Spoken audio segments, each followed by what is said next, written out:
સારા કામ એકદમ બોગસ થાય છે એ કામ આગેવાના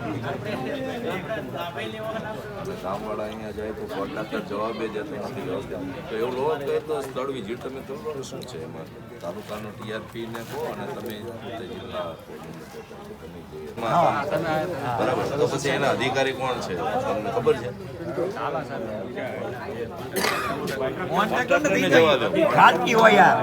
કોન્ટ્રાક્ટર નહીં, આપણે અધિકારી કોઈ પણ અધિકારી કોનો છે એને પકડે ને ટેકનિકલ જે કોની અંડરમાં કામ થાય એમ કઈ વાંધો નહીં, મેં કહી દીધું જિલ્લા કોર્ટે. સાહેબ કહી દીધું એક દી પેશી ગામમાં ને ભેગા કર્યા સારું કામ થાય તો જે સામે મળવું આપણે દાદાને ખબર છે પણ દાદાને ખબર તો આવી